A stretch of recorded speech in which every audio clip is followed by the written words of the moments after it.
बिस्मिल्लाहिर्रहमानिर्रहीम। अस्सलाम वालेकुम नाज़रीन, मैं हूं आपका मेज़बान नवाज भुट्टो। नाज़रीन, इमरान खान की तरफ से डील की एक और कोशिश नाकाम हो गई है। अलबत्ता इमरान खान को एक ऐसा जवाब दिया गया है जिसके जवाब सुनकर इमरान खान के पांव तले से जमीन निकल गई है। एक उम्मीद पैदा हो रही थी कि इमरान खान जेल से बाहर आएंगे, लेकिन अब वो उम्मीद भी यानी उम्मीद का वो जो दिया है वो बुझता दिखाई दे रहा है। ये मामला क्या है, इस पर भी हम बात करेंगे और बात करेंगे आरिफ अलवी के लुच फ्राई पर। यानी आरिफ अलवी ने जिस तरह की आयन शिकनी की है, आरिफ अलवी को उसके कॉन्सिक्वेंसेस का किस तरह सामना करना पड़ सकता है, और इसके अलावा आखिर बिल्ली थैले से बाहर आ गई। यानी धांधली हुई खैबर पख्तूनख्वा में और एहतजाज हो रहा था सिंध में, और सिंध में एहतजाज के पीछे जेयूआईफे क्या हासिल करना चाह रही थी, जेयूआईफे के मकासद क्या थे और जेयूआईफे का असल चेहरा क्या है, वो मैं आपको आज के व्लॉग में बताऊंगा। और मैं आपको बताऊंगा कि एस्टेब्लिशमेंट की तरफ से सिविल इदारों में इंक्रोचमेंट का सिलसिला जारी है और उन्होंने मजीद 10% कोटा मांग लिया है सिविल सर्विसेज में। ये मामला क्या है, इस पर मैं आपको तफसील से बताऊंगा। अगर आपको मेरा व्लॉग अच्छा लगे तो आपसे इल्तिमास है कि मेहरबानी करके मेरे चैनल को लाइक करना, सब्सक्राइब करना और शेयर करना मत भूलिएगा। बेल आइकन दबा दीजिएगा ताकि बर वक्त आप तक मेरे व्लॉग्स पहुंचते रहें। जी नाज़रीन, मेरे ख्याल में सबसे पहले हम बात कर लेते हैं अपना एस्टेब्लिशमेंट की तरफ से जो सिविल सर्विसेज में या सिविल इदारों में जो इंक्रोचमेंट का सिलसिला जारी जो शुरू हुआ था, बल्कि शुरू क्या मालिक ही है वो, तो उनको कौन रोक सकता है, लेकिन अब उसमें और इजाफा हो गया है। जी नाज़रीन, आप देख रहे होंगे कि बाबडा, नादरा, नेब, जितने भी बड़े बड़े इदारे हैं, उन तमाम इदारों में एस्टेब्लिशमेंट की तरफ से हाजिर सर्विस और रिटायर्ड फौजियों को बिठा दिया गया है। इसका मतलब ये है कि सिविलियंस में कोई इस अहल नहीं है जो इस ओहदे पर बैठ सके। तो जाहिर है कि उसका क्राइटेरिया क्या रखा गया है, क्या नहीं है, ये तो वही बेहतर जानते हैं जिन्होंने सब कुछ किया है। लेकिन एक अरसे से सिविल इदारों में इंक्रोचमेंट चल रही है। जंग हो ना हो, हालात खराब हो ना हो, एस्टेब्लिशमेंट को कोटा चाहिए होता है। अब इस बार जो उन्होंने कोटा मांगा है, ये बड़ी हैरानकुन बात है कि वजारत दिफा ने दहशतगर्दी के खिलाफ जंग में जख्मी और माजूर होने वाले फौजी अफसरों के लिए सिविल सर्विसेज में कोटा मांग लिया गया है। ये अमर काबिल जिक्र है कि सिविल सर्विसेज में मुसल्लह अफराद के लिए अफवाज के अफसरों के लिए 10% कोटा पहले ही मौजूद है, जिसके लिए FPFC के जरिए तकर्री का मेकानिज्म वज़ा किया गया है। तमाम माजूर अफसरों के लिए इससे अलग इजाफी कोटा मांगा गया है। ठीक है जी, अब जो माजूर होंगे उनको यहाँ कोटा दिया जाएगा। इसलिए मतलब हैरत की बात है ना कि वहां से भी पेंशन उठाएंगे और रिटायरमेंट की फुल जो उनको मराद चाहिए वो भी उठाएंगे, और जो उनको मतलब दिया जाएगा वो सब भी मिलेगा, और फिर सिविल सर्विसेज में नौकरी भी मिलेगी उनको। कमाल है यार। इजाफी कोटा की दरख्वास्त वजारत दिफा की जाने से एस्टेब्लिशमेंट डिवीजन को लिखे गए खत में की गई है, जिसमें इससे कबल 29 मार्च 2023 को लिखे गए खत का हवाला दिया गया है, जिसमें दरख्वास्त की गई थी कि जख्मी फौजी अफसरों को अपना को कॉमर्स एंड ट्रेड ग्रुप या Pakistan audit and account services में इंडक्ट किया जाए। ये इंडक्शन 10% कोटा से अलग हो जो मुसल्लह अफवाज के अफसरों के लिए मुख्तस है। वजारत दिफा के मरासले में कहा गया है कि गुज़िश्ता 2 दहाइयों के दौरान दहशतगर्दी के खिलाफ जंग में मुल्क भर में मुतअद्दिद नौजवान अफसर जिस्मानी तौर पर माजूर हो गए हैं। जिस्मानी माजूरी की वजह से वो आर्मी में पूरी सलाहियत से काम नहीं कर सकते। तिब्बी फिटनेस न होने की वजह से इन्हें 10% कोटा में भी इंडक्ट नहीं किया जा सकता। लिहाजा एस्टेब्लिशमेंट डिवीजन से दोबारा दरख्वास्त की जाती है कि जंग में माजूर होने वाले अफसरों की सेक्रेटेरिएट ग्रुप समेत मुख्तलिफ पेशावराना सर्विसेज ग्रुप में शामिल करने पर गौर किया जाए बिलखुसूस वजारत दिफा में इनकी पोस्टिंग की जाए। नाज़रीन, ये कितना हैरानकुन अमर है ना। ऑर्डर जारी होते हैं, वहां से ऑर्डर जारी होते हैं कि किस जमात को जीतना है, ऑर्डर जारी होते हैं कि किस जमात को जितवाना है, ऑर्डर जारी होते हैं कि किसको हुकूमत बनानी है, ऑर्डर जारी होते हैं कि किस हुकूमत को गिराना है, ऑर्डर जारी होते हैं कि किसको जेल में बंद करना है, ऑर्डर जारी होते हैं कि किसको जेल से बाहर निकालना है, ऑर्डर जारी होते हैं कि किस सियासतदान के खिलाफ अदालत में जो मुकदमा चल रहा है वो कब खत्म करना है, और ऑर्डर जारी होते हैं कि किस सियासतदान को कब जेल में मुस्तकिल और ताहियात नाअहल किया जाता है, किस सियासतदान को सजाए मौत दे दी जाती है। मतलब ऑर्डर 20% कोटा सिविल सर्विसेज में ये गया। ठीक है जी, तो मैं ये कहता हूं कि आप एक काम करें, वैसे भी जमाना अमन का जमाना चल रहा है, बॉर्डर हमारे सेफ है अभी तक, अल्लाह का शुक्र है, तो फारिग बैठे हुए आपके जवानों को भेज दें सारे डिपार्टमेंट्स में, क्योंकि जो सिविलियंस हैं उनको तो ब्लडी सिविलियंस कहते हैं, और ब्लडी सिविलियंस में इतनी एबिलिटी तो है नहीं कि वो सरकारी इदारों में मुलाजमत कर सके। तो जो भी एबिलिटी है वो तो आप ही के जवानों में है, चाहे वो दहशतगर्दी के खिलाफ जंग में माजूर हो जाए, चाहे वो जंग में माजूर हो जाए, उनको तो 20% कोटा देना पड़ेगा। तो ये इंक्रोचमेंट अच्छी नहीं है, और वजारत दिफा को अपना एस्टेब्लिशमेंट डिवीजन को चाहिए कि इसके हवाले से इस पर संजीदगी से गौर करें।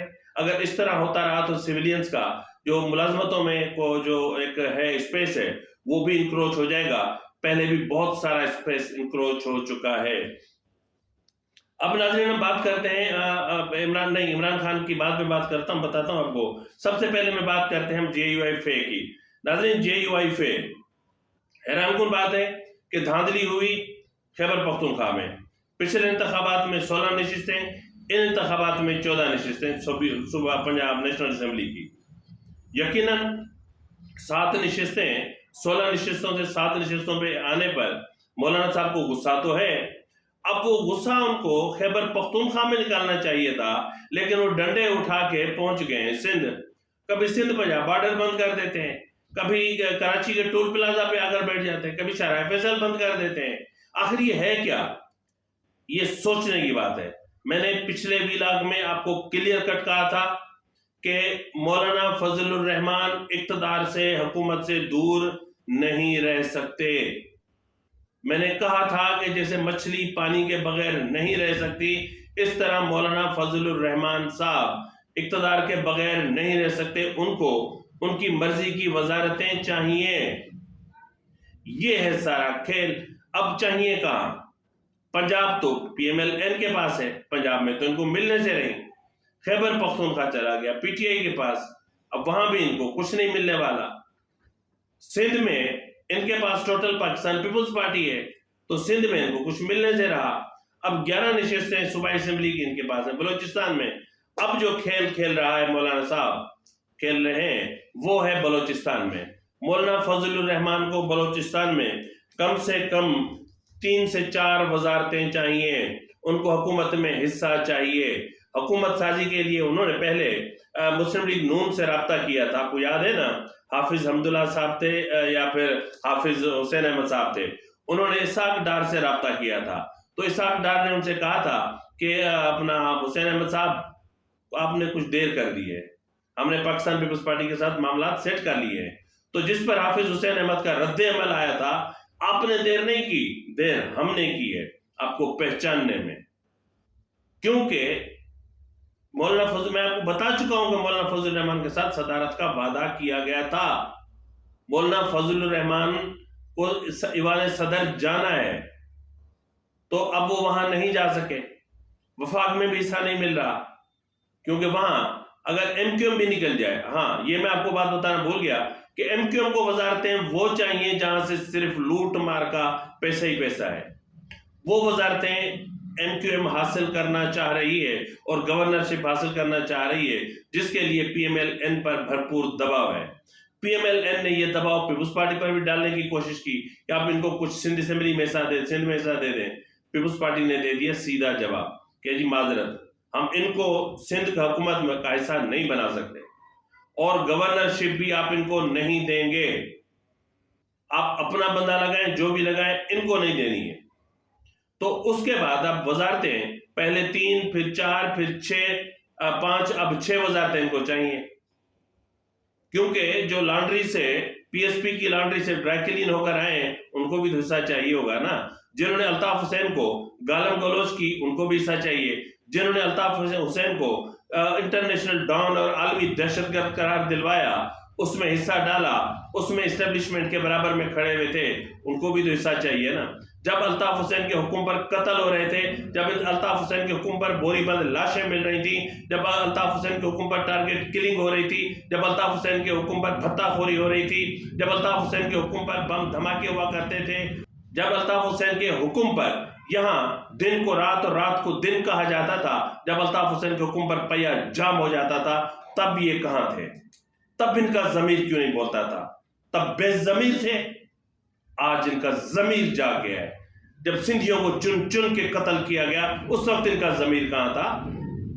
जब पंजाबियों को चुन चुन के कत्ल किया जा रहा था, उस वक्त इनका जमीर कहां था? जब पठानों को चुन चुन कर कत्ल किया जा रहा था, उनका जमीर कहां था? जब सिंधी औरतों की छातियां काटी जा रही थी, उस वक्त इनका जमीर कहां था? आज इनका जमीर जाग गया है।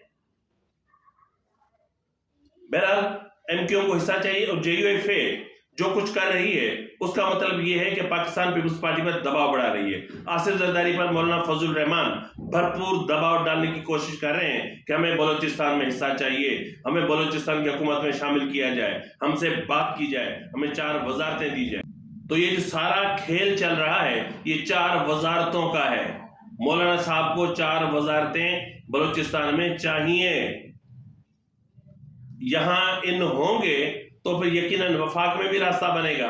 वफाक में रास्ता बनेगा तो जाहिर है कि मौलाना साहब भी एमएनए है, उनको भी जो है वो कश्मीर के मामलात की जो वजारत है उनकी वो चाहिए होगी।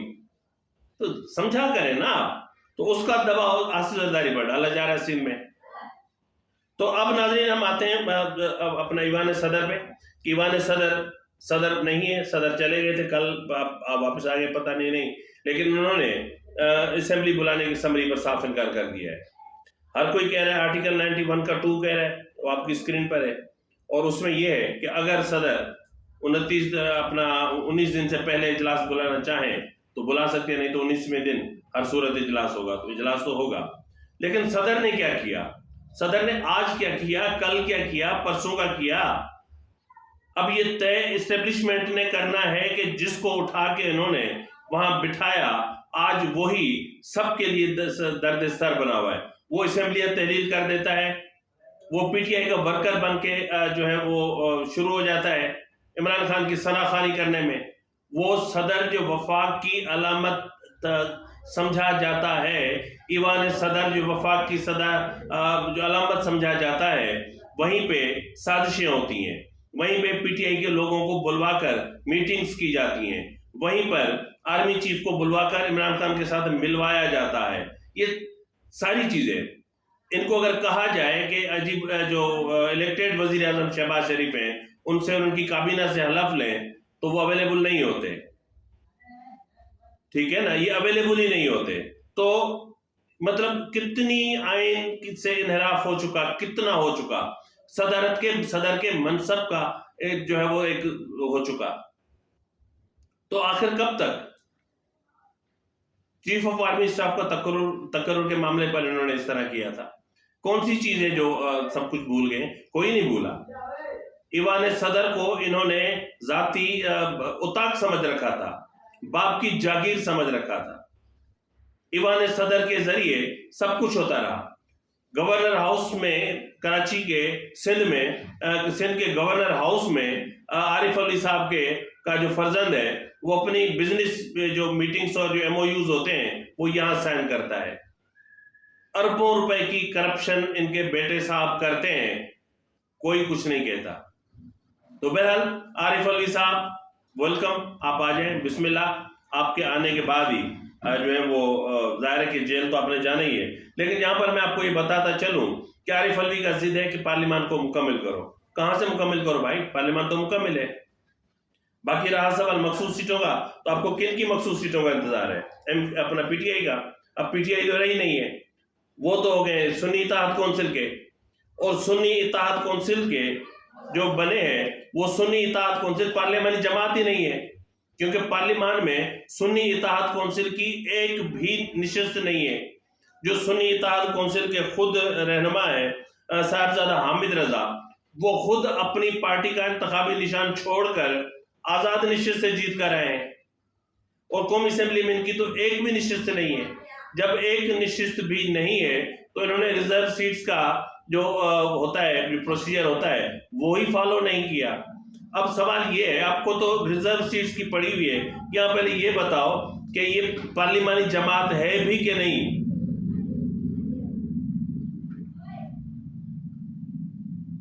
पहले तो ये तय होना जरूरी है ना कि सुन्नी इत्तेहाद कौंसिल जो भी है ये पार्लिमानी जमात है भी कि नहीं है। क्या ये आइन के आर्टिकल 51 के 6 और उसके डी और एफ के मुताबिक उस पर पूरा उतरती है भी कि नहीं है। तो फिर आप रिजर्व सीट्स का हिस्सा मांग लें। आप तो ऐसी जमात में चले गए जिस जमात का अपना एक भी रुकन नेशनल असेंबली में नहीं है। तो आपने जल्दबाजी में बहुत गलत फैसला कर लिया, बहुत गलत। तो बहरहाल अब देखते हैं कि क्या होता है। और इसके अलावा नाज़रीन, मैंने आपसे जिस तरह इब्तिदाई में बात की थी कि इमरान खान की एक और डील की कोशिश नाकाम हो चुकी है। जी नाज़रीन, इमरान खान ने कुछ मुश्तरका दोस्तों की तवज्जुह से ऊपर राब्ता करने की कोशिश की थी और कुछ चीजें उन्होंने रखी थी, ताहम ऊपर से इनको बताया गया है कि माजरत, अब आप खामोश रहेंगे, चुप रहेंगे तो आपके साथ जेल में कुछ नरमी बरती जाएगी, आपको जेल से बाहर नहीं आने दिया जाएगा। अगर आपने बदमज़गी करने की कोशिश की, आपने लोगों को सड़कों पर ले आने की कोशिश की, तो खैबर पख्तूनख्वा में गवर्नर राज लगा दिया जाएगा और वहां से आपकी हुकूमत को फारिग कर दिया जाएगा। इसलिए जो चीजें हो रही हैं आप उस पर खामोश रहें, चुप रहें। आप जो है ना, आपने मुंह नहीं खोलना। अगर आपने मुंह खोला तो आपकी जो अहलिया है बुशरा बीबी, जो अब अहलिया नहीं है, मैं तो ये परेशान हो जाता हूँ कभी कभी कि इद्दत में निकाह के बाद का केस का फैसला आने के बाद वो उनकी अहलिया है भी कि नहीं है, उनके निकाह में है भी कि नहीं है, उसके बाद दोबारा निकाह हुआ भी है कि नहीं है। ये सोचने वाली बात है कि क्या बुशरा बीबी का इद्दत में निकाह वाले केस का फैसला आने के बाद इमरान खान से दूसरा निकाह हुआ है। ये सोचने की बात है ना, वो तो निकाह खारिज हो गया ना, तो दूसरा निकाह हुआ है। अगर दूसरा निकाह नहीं हुआ तो बुशरा बीबी इमरान खान की बीवी नहीं है। बुशरा बीबी अब इमरान खान की बीवी नहीं है, ये फैसला मौजूद है। अब सवाल तो बहुत सारे हैं, तो एक एक चीज को उठाया जाएगा, आपको सजा दी जाएगी। अभी जो केसेस पीछे आ रहे हैं 190 मिलियन पाउंड केस में, अल कादिर ट्रस्ट केस में आप फिट हैं, आप भी और बुशरा बीबी भी, यानी यूं समझ लें कि इमरान खान और बुशरा बीबी की सजा डबल होने जा रही है। जी नाज़रीन, दोनों की सजा डबल होने जा रही है और शायद इमरान खान को समझ आ जाए और अगर कुछ अर्सा वो खामोशी अख्तियार कर लेते हैं तो शायद मैं लफ्ज इस्तेमाल कर रहा हूँ कि एस्टेब्लिशमेंट के दिल में नरम गोशा पैदा हो। फिल वक्त के लिए इतना ही, मिलते हैं अगले प्रोग्राम में, तब तक इजाजत दीजिए। फी अमानिल्लाह।